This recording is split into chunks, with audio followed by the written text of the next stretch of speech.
Chapter 46. A Broken Family.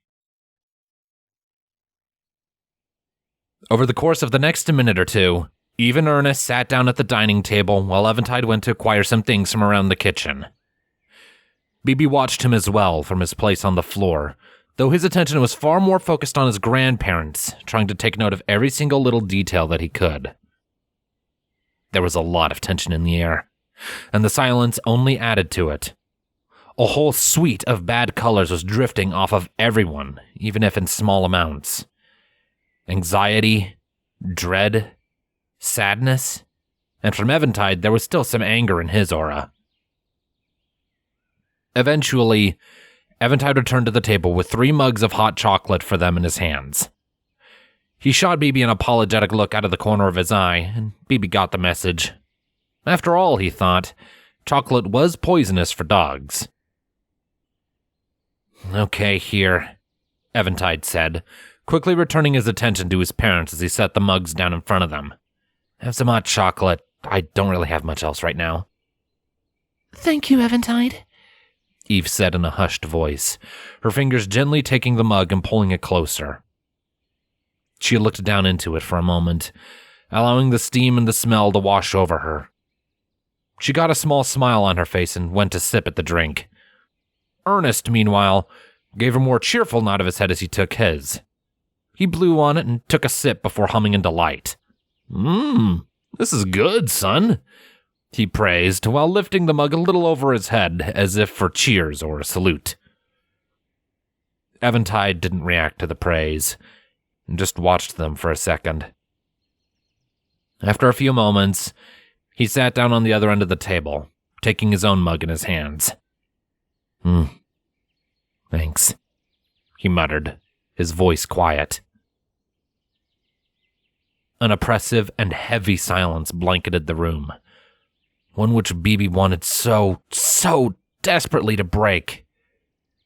Seeing his family, 2 of whom he barely even knew, in such a state of unhappiness was enough to make his skin crawl. He had no idea what he could do, though. He wasn't supposed to talk right now, not in this form, and he didn't know enough about what had happened between them to offer any kind of suggestion. So he just settled with watching, his ears perked up and listening to every word. Eventually, Ernest broke the silence by clearing his throat and leaning forward slightly. "So, Eventide, do you work at the park now?" he asked awkwardly, clearly trying to push the awkwardness away. Eventide slowly nodded in response. "Yeah, I do. It pays a lot better than the Ginger Mart ever would," he said before sipping at his mug. Once he set it down, his expression softened somewhat. "It's nice getting to do something I like for a living." Eve's aura slowly lit up with a more subdued shade of pride than Bibi was used to. It was marred by wisps of blue and purple, reminding the bug in disguise of the guilt and regret she felt. After a few seconds, Eve sipped from her mug and spoke up. "So, what do you do there, if you don't mind me asking?" Eventide made eye contact with her for several seconds. "I work with a team to perform maintenance on the path," he stated matter-of-factly. "We get rid of debris, we maintain water channels, we repair the bridges, repair stone walls, cut back weeds, that sort of thing." "Sounds like hard work," Ernest noted with a raised eyebrow, trying and failing to hold an interested expression. Eventide looked down into his mug, a contemplative look on his face. "It is," he said before his voice trailed off, and the silence returned to the table. Bibi looked back and forth between them for several seconds, wishing that they would just talk to each other. Why was it so hard for them to just do that? "What's wrong with them?" He lowered his head, disguising a heavy sigh with a yawn. His eyes wandered aimlessly for a moment and soon settled on Buddha, who had gotten comfortable in the living room. The two made eye contact for a moment, and suddenly, an idea came to him. He shifted a little on his haunches, trying to remember exactly how it went. Once he was sure he had it figured out, he nodded to himself. Then, with a quiet whimper, he stood up and made his way over to the sliding glass door at a brisk pace, keeping his tail tucked firmly between his legs. He could feel their eyes on him as he went, and their curiosity didn't take long to fill the room and tickle his taste buds. Once he reached the door, he pawed at it a few times, shifting the weight around on his hind legs, and looked back at Eventide with an absolutely pathetic look on his face. He was met with the sight of Eve and Ernest looking on with amusement, while Eventide just looked bewildered. After a few seconds, Eve turned back to him with a raised eyebrow. Does he need to use the yard? She asked, snapping the younger man out of his trance. He looked at her for a second as if he were trying to process the question. Bibi had heard the term deer in the headlights before, and the more he thought about it, the more Eventide's look matched perfectly. Eventually, though, the man gave a shaky nod. Hang on, he said awkwardly before standing up and walking over to the door, his eyes glued questioningly onto Bibi. In a moment, the two of them stepped outside into the cool autumn air. Eventide closed the door behind them and followed Bibi as he walked a few feet away from the door to be out of sight. Once he was sure they wouldn't be spied upon, Bibi spun around to face Eventide directly, looking up at him imploringly. Dad, what's going on? He pleaded in a whisper. Why are you so mad at them? Eventide frowned at that question. He looked away for a moment, but then got down onto one knee to look into Bibi's eyes. Bibi, I really don't think now is the time.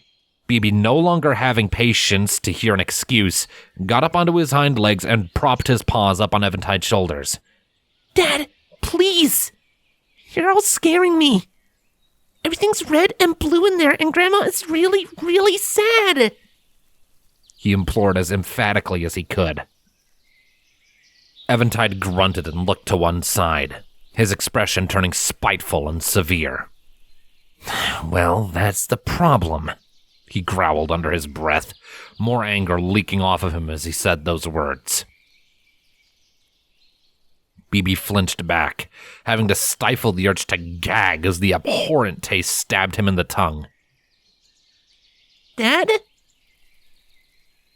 After a few seconds, Eventide noticed Bibi's discomfort. He screwed his eyes shut and grimaced, and the waves of red gradually began to subside as he got his emotions under control. After a moment, he let out a heavy sigh and looked into Bibi's eyes again, this time with a more resigned look on his face. Look, P, it's a really long and really complicated story, and I don't know if you should hear it. I want to hear it, Bibi protested, leaning forward again for emphasis. Please, Dad. I want to know. And I want to know my grandparents. I've never met them before today. And you never talk about them. It's almost like you hate them. Eventide went completely still the moment he heard those words. He inhaled quietly, his eyes went wide, and all of the emotions in his aura winked out at once. Bibi slowly tilted his head to one side, confused. After a few seconds, colors began to seep out of Eventide again. This time, it was the color of regret. Dad? Eventide did not respond for several seconds, his eyes turning down to look at the ground. I don't... He finally went to say something, but the words caught in his throat. More regret and sadness filtered into his aura, and he closed his eyes tight. I don't hate her. Dad? Are you? Bibi's eyes widened when he saw something rolling down Eventide's cheek. Was his father crying? Eventide sniffled and lifted his head back up. BB felt his heart stop in his chest when he saw that, yes, Eventide was crying. I don't hate her. I don't. He whispered in a shaking voice before screwing his eyes shut again and pulling BB against him in a tight, trembling embrace. Confused, BB clamped his mouth shut and did his best not to inhale the sorrow that surrounded him. It was almost as bad tasting as anger, except instead of making him ill, it just made him feel weak and tired.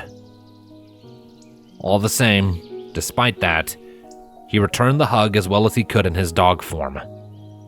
He allowed one of his natural chitters to slip past his canine lips and into Eventide's ear.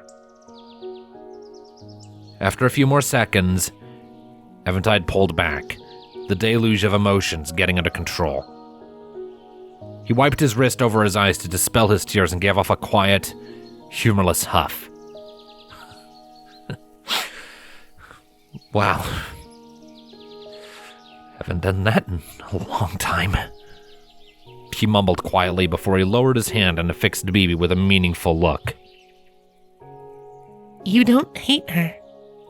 BB repeated before placing his paw on Eventide's chest. So, why are you so angry at her? Eventide sighed and slowly stood up, forcing BB to let himself down and back up a few paces. Once he was upright, Eventide stuffed his hands into his pockets, his shoulders slumped. Tell you what, wait until they've left, and I'll tell you all about it. How's that sound? He suggested weakly before turning to make his way back for the sliding glass door. BB nodded in agreement. As much as he wanted answers now, he understood enough that Eventide might need a little bit of time to compose himself. He went to follow after his father, then hesitated. He looked down at one of his paws and looked up at Eventide again. Dad? He called, drawing his father's attention. Can I show them, me? Like, me? Eventide visibly stiffened at the question. His expression hardened considerably, and he shook his head with no hesitation. No. Not today, anyway. Maybe someday, if... He turned around and looked at the door again. The intensity fell out of his expression, replaced with one of exhaustion. If we can patch things up. Without waiting for BB to reply, Eventide walked in front of the door and pulled it open. He then turned back to look at BB and waved at him. Okay, come on, he called with much more energy. Sliding right back into character as a friendly but quiet black border collie, BB lolled out his tongue and quickly ran back inside. Eventide closed the door once he passed and turned back to face Eve and Ernest. They had almost finished their hot chocolate at this point. They both had perplexed looks on their faces, and BB could see confusion radiating off of them. They must be able to tell he's upset, he thought, looking back and forth between them for a moment. Eventide slumped against the sliding glass door and gave off a quiet sigh before making eye contact with his parents again, specifically his mother. So, he began before faltering and looking down at the floor. BB watched him, tilted his head, and quietly whimpered to spur him on. Eventide looked at him in response, and a tiny amount of gratitude lit up his dull aura. Then, with a nod, Eventide turned back to his family and reseated himself at the table. His hands encircled his mug, and he looked at his distorted reflection in the dark liquid below. Even Ernest shared a concerned look, before the latter leaned forward to put his hand on Eventide's shoulder. Hey, Eventide, if we're making you uncomfortable or anything, we can just go, he said in a soft voice, We don't want to stay if we're upsetting you. Eventide held still for a second before numbly brushing his father's hand off of his shoulder. He looked up and directly at Eve, his eyes boring into hers. He then looked past her at Bibi, who had sat down behind her. They made eye contact for a moment before Eventide looked back at his mother and spoke. Mom, I need to know. Are you actually sorry about what happened? He asked, his voice blunt and intense. Eve wilted in her seat and pushed her mug aside. Bibi could see the sadness and guilt in her aura again, so intense his ears began to droop against his will. Still, he forced himself to pay attention. After a few seconds of thought, Eve nodded her head. Yes, I am. I shouldn't have shut you out or ignored you like that. Especially not for so long. It hurt you. It hurt Ernest. And it hurt me. I know there's no taking it back, and I know there's no excuse, but I am so sorry for everything that happened. Eventide's gaze flicked back to Bibi, his aura lighting up somewhat with curiosity. Getting the hint, Bibi looked at Eve for a second, and then gave a sharp nod of his head to answer his father's silent question. He found himself somewhat glad in the moment that neither of his grandparents could see him from where they were. Eventide's eyes flicked back to his mother's, the coldness and expression starting to melt away, even if only a little. Why did it take you so long to come and say it then? He asked, his voice much softer now. If you're so sorry, why did you wait for 5 years to tell me? Eve closed her eyes and sighed. What was I supposed to say? With how you felt about me when you left, I thought you'd never want to see me again. And every time I thought of you, more time had passed, and it got harder and harder to think you could ever forgive me. I thought that maybe it would be better to just let you go. Eventide leaned back, a sour look on his face. Yeah, well, see, that's part of the problem. You shut me out, he said, his voice taking on that bitter edge again. A brief moment of eye contact with Bibi made him relax and tone it down, though. But I suppose that time it was my fault more than yours. Eva opened her eyes and looked up at him in surprise. Huh? Eventide pushed his hot chocolate aside, his appetite gone, and leaned forward. His eyes were downturned, and his fingers were locked together on the table.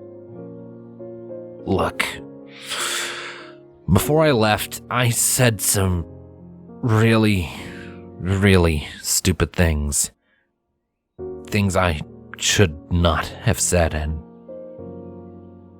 it only made things worse. I know that now, he confessed, his voice low and even as he forced the words out. Mom, I can't ever forget what happened.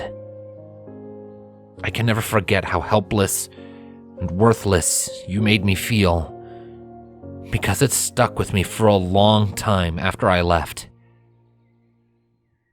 But he reached his hand out and very lightly placed it on Eve's. If you don't shut me out anymore, if you're willing to reach out and make up for your mistakes, then I'll meet you halfway and make up for mine.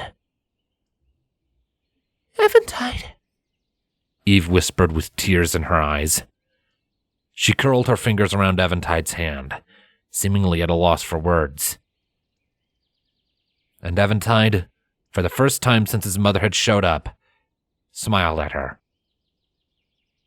I want things to go back to how they used to be. Or at the very least, I don't want him to stay broken like this.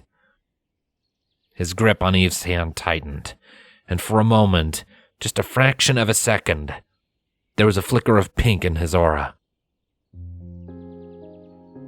Ernest looked between them for several seconds, his own eyes wide.